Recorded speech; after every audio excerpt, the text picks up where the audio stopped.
Welcome to the Aging Better podcast. Here we talk about a holistic approach to aging well, covering health, mindset, and lifestyle. We discuss aged care for residents and their families, and anyone working in the industry who cares for our elderly. Don't forget to hit the subscribe button to stay connected and never miss an episode. Alrighty, welcome back. We're excited to be back in the wonderful world of the Aging Better Podcast, yeah. And we're having a lot of fun. We're talking about all things that are helping people that are aging, or they maybe supporting family that are aging, and there's so many mysteries and so many things that people don't talk about. So we're trying to talk about them, and we have the one and only JSR himself, Mr. Riley, who's here to expound his pearls of wisdom from years of working in this field.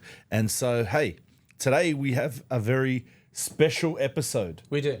We are talking about the blue zones. The blue zones. And I didn't know anything about the blue zones until you mentioned it to me. And then I started reading about it. Blue zones, or the octogenarian zones, are places in the world that have a unique ability to live longer than other places in the world. Tell us about the blue zones.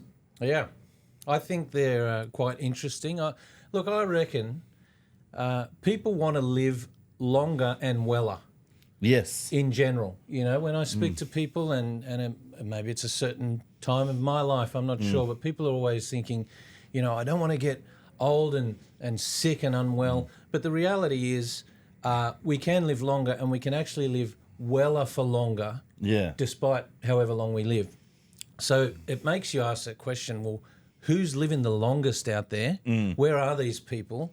And what are their secrets? What are the secrets to their success? And it's not just individuals living longer. It's like whole communities. There's something about these particular places that they've found the fountain of youth, or something like that. Yeah. So we're going to list them? Or? Yeah, there's 5. There's 5. I mean, there's probably more, but these are the top 5. Yes. And they keep coming up, and they're just very interesting.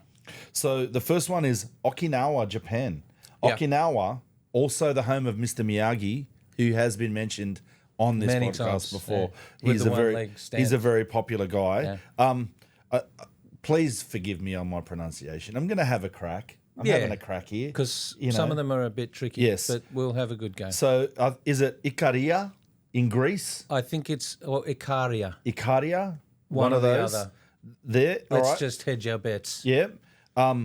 Loma Linda in the Now, USA. that was a surprise. I'm shocked that anyone in America, I lived in America for a while, and is the home of processed foods. Absolutely. And so, I was shocked. And it's inland a bit. It's just in an unusual... Look it up. Loma Linda, California. It's in an unusual spot, but there's something unique about it. Yeah. Which we'll talk about in a minute. Sardinia. Now, people have heard of Sardinia, the home of sardines, Yes. perhaps. Well, I thought the ocean was the home of sardines. But anyway, Sardinia in Italy, it is also a place that has many octogenarians. And Nicoya. The Nicoya Peninsula in Costa Rica. Again, I'm not didn't sure know if it we exists. pronounced that correctly, but that's how it's written. Yeah. So we've had a crack at all these places. And there's some things that are common with them, but there's also things that are unique about them. Yeah. So, many studies have been done on these places. Like there's a number of reports and different studies out there, and some of these will be in the chat underneath, so you can go and have a read of them yourself. But we can learn many things from these places. But what are some of the things that are different about them? Before we get into some of the things that are common. I like that. I like the differences in Okinawa, for example, in Japan. The Okinawan females live longer than any other women group on the planet. Wow. Now, women live longer than men on average anyway. Are they married though? That's the question. Because Probably not. I think marriage lowers life expectancy in women just from the stress of having to deal with men. I don't know. I'm just putting it out there. It's quite possible. Yeah. But at that stage, well, they've been married if they were. Yeah. Nice. The men are gone, and Yes. they're just living the dream. So that's an interesting one. I just thought, wow, okay. Yeah. If you want to be a long-living lady, book your ticket. Nice. Head over to Okinawa, one-way ticket. Or we can learn from Okinawa where we are right now. as well. We could do that. Yes. Yeah. Because you don't want to be going away from your family and having to learn a new language and all that sort of stuff. In Ikaria, Yes. or Ikaria, Yes. in Greece, 1 in 3 people, male and female, live into their 90s. 1 in 3. Wow. Which is huge. That's better than everywhere Yeah. else in the world. Yeah. Little info. Greek islands, home to more than 8,000 residents, so it's not Yeah. huge as Yeah. well. But these stats keep turning up, and there's literally no cases of dementia. How good is that? Very interesting. Isn't that interesting? Yes. Very low rates of chronic disease, but almost zero dementia. So something is going on in Ikaria. And common use of olive oil in many things. Common use of olive oil, frequent naps. Frequent naps. I'm liking it already. And a lot of goat's milk, apparently. Okay, there Yeah. we go. America. Help me get my head around this. I don't know. Okay. Where are we going? There's an easy explanation. Yeah. Seventh-day Adventists. Okay. They have a significantly large Seventh-day Adventist population. Yeah. As you might know, the Seventh-day Adventists are Vegetarian. mostly, Many of them. not yeah. all of them, but, in They general. definitely live the kosher laws anyway. Do they? Yes, there's there's no pork, there's no but a vast majority, from what I understand, full are veg. vegetarian. Yeah, And no alcohol. yes. A lot of them do not drink alcohol and never have There in you their go. life as well. So they're two significant things. But I think that But it's interesting because some of the other places, bit of wine, bit of they love vino a in bit the afternoon. Love a bit of red wine. Yeah, Yeah. so interesting. Okay, Did we miss one? Sardinia. Oh, Sardinia. 10 times more likely to live to the age of 100 and beyond than any other place in the Western world. And the thing is, it's not just that they can live to 100, but they actually are enjoying it. Like, I Yeah. think sometimes in our context, we go, I don't know if I want to live up to 100 if it's going to be like that, Yes. But Well, people think that about 80 now. Yeah. It's very, in my 80s, it's going to be this, it's going to be that. And maybe they have had experience, perhaps their own relatives or people in their world. Things are so bit downhill. But people are going to 100, living quite well in Wow. these 5 zones. Yeah. So, last one, Costa Rica. Oh, we didn't. Yes, of course. Which is the Nicoya Peninsula. Yeah. Little or no processed food. Yeah. High levels of calcium and magnesium in the water. Just natural minerals in the water. Good for bone density, helps bone health and muscle health. We talked about that with osteoporosis and sarcopenia Nice. We did. a couple of episodes ago. We got all up in that sarcopenia. Anyway, sorry, I've just amused myself. Anyway, so, couple of things that are common. Yeah. Natural movement. Yes. Let's talk about that. What's going on Yeah, there? it's interesting. It's not necessarily structured exercise and gym programs. Not that that's a bad thing. I'm a big fan. Any type of exercise, I would say, is a good type of exercise. But when it's built into your lifestyle, when it's built into your everyday activities, my wife is an OT, and the OTs use the term ADLs, activities of daily living. What are we doing on a daily basis? Are we vegging on the couch and just watching endless Netflix? Or are we up and about doing stuff? Is that stuff active? What is the elements of the exercise that you're doing in that stuff? Are you going up and down stairs or walking a lot or hills and picking things up off the ground? Are we using our body in a I thought it was interesting complete that way? one of the things that I read about was a lot of farming.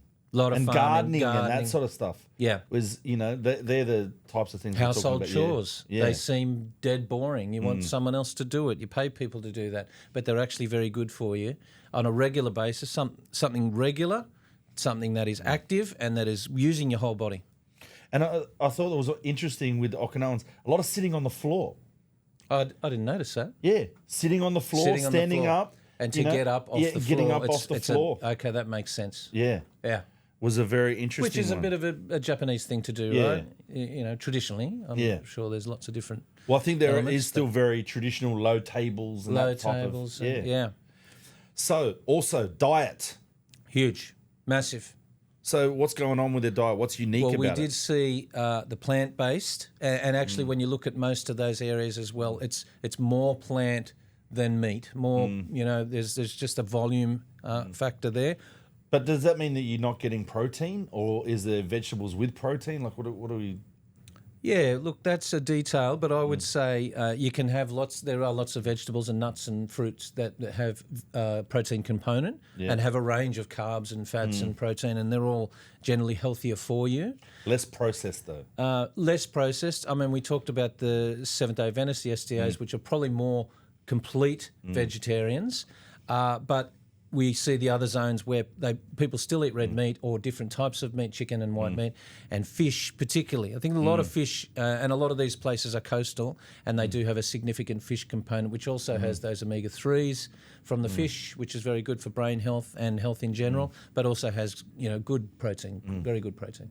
One of the things that I found really interesting, and I'd love your thoughts on, was the whole idea of family connection. Huge. Yeah. Yeah, community, family connection, which drives into a sense of purpose, ongoing purpose as well, which was a big factor, having something to wake up for. Yeah. But particularly loved ones, that support network of family and social family ties, very, very important. Yeah. And so, that sense of purpose is a really interesting area to talk about. And I find that, a lot of people, I talk to people that are sort of my age, and they're like, I can't wait, I'm going to retire, and I'm going to sit around and do nothing, and I'm going to play golf once a week, and I'm like, I don't know if I'm, I don't know if I'm a big fan of that as an idea. Yes. What I'm seeing in this is that the sense of purpose is a huge component of giving them motivation to get up in the morning, giving them motivation to be involved in all the things that they're involved in. I'm going to say a little controversial statement here. Say it. But it's backed up by some friends of mine and colleagues who are integrated doctors. They're, a broad look. They look at both the Western and Eastern and health and nutrition and all that. And they say the worst thing you can do is to retire fully. Wow. Full retire. Now, we live our life doing jobs, this and that. Oh, I can't wait till retirement, as you just said. And people very classically, the grey nomad, they'll hire or buy a Winnebago, go around up and down the coast, talking very, very classic here, and come back, sell that or park it in the driveway and sit down, watch telly and do very little else. Just occasional activities, social activities, which is not really enough. And it's not enough to keep your brain going, whereas people are saying semi-retirement is the way to go. Yeah. And you may shift. We're talking about, farming and gardening and other things like that, but having a purpose that is bigger than, just yourself waking up, breathing and eating is extremely important in longevity. It appears in all of these 5 communities. Yeah, so I know my uncle, he's involved in one of these men's sheds. Yeah. And for him, it's huge. Massive. It's like creating like a work environment. He makes his lunch. He goes in. Yes. They do projects, and they're valuable things. They make things for schools and for daycare centers and all sorts of things. But for him, it gives him that sense of purpose of getting up and going somewhere, doing something productive. Absolutely. And using skills, and then like we're saying of those movements and that activity. It's helping him to continue to do that as well. That's it, and in your own pace and in your own time. There's no deadline. So, I get that. You can take that stress away from that work environment that you had, and you can work on a thing that might take you a week or two that would have, pushed you to do in a day. Well, you can do that in a stress-free environment, which is very important also for inflammation. They say a stressed environment, whether that's your work or your family life or home life or whatever it is increases these the levels of inflammation in the body, which of course affects all your organs. We think about muscles and joints and bones and things like that, arthritis, but actually every organ of your body is affected by inflammation. What's interesting that stress management was one of the things, or having that balance of activity and relaxation into their lifestyle was one of the key components in most of these places. Absolutely, and I've got to say it again, the siesta. How good is the siesta? How good is that? You can't do that the in Sunday a afternoon siesta in a 9 to 5 job. Is like a whole, absolutely. A whole thing.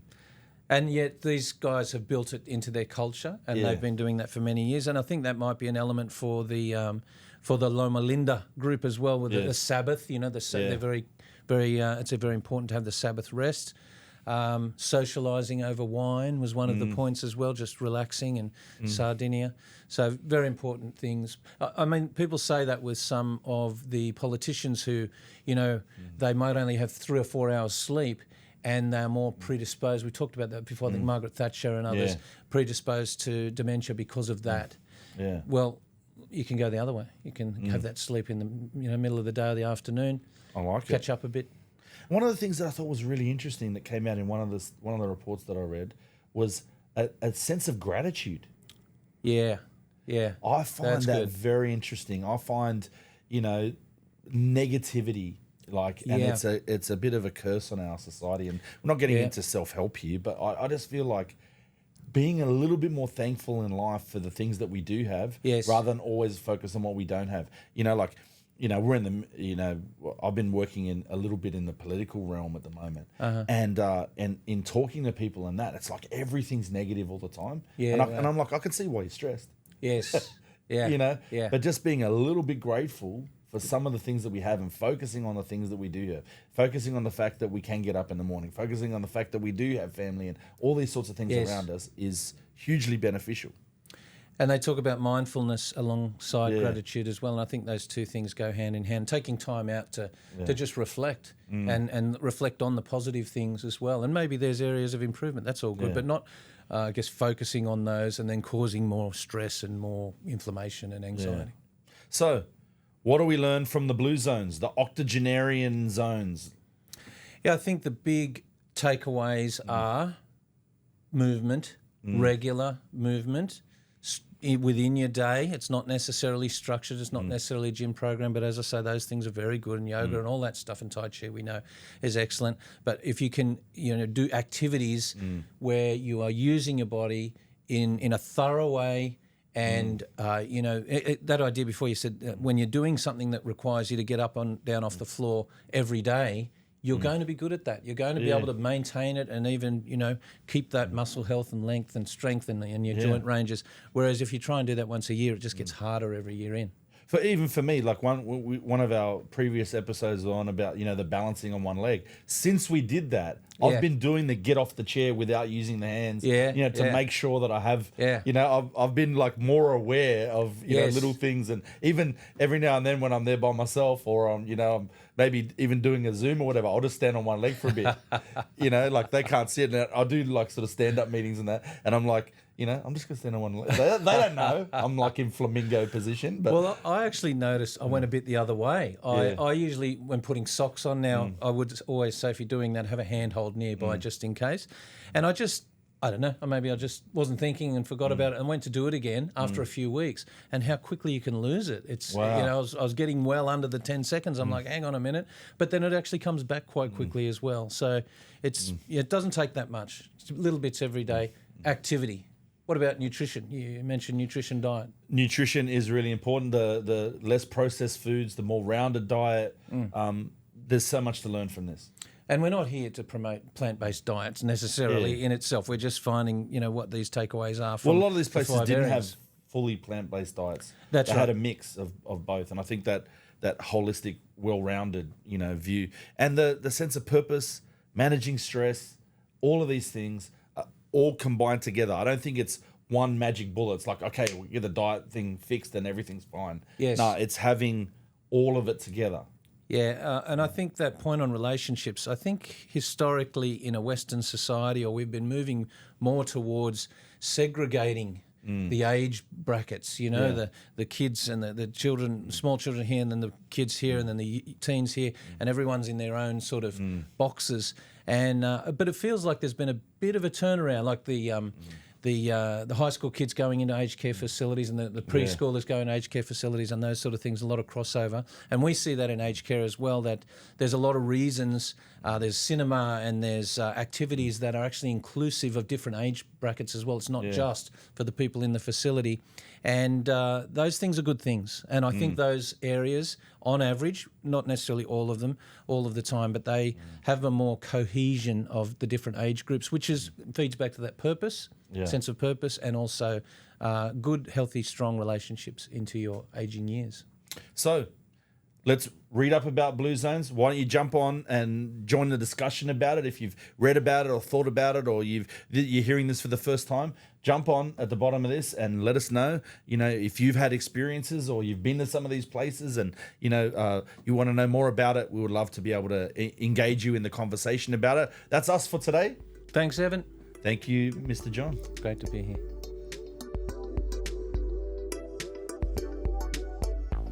Well, that's a wrap for this episode of the Aging Better podcast. If you enjoyed it, don't forget to like, subscribe, comment, follow us, and share it with someone. I'm John Riley. Thank you.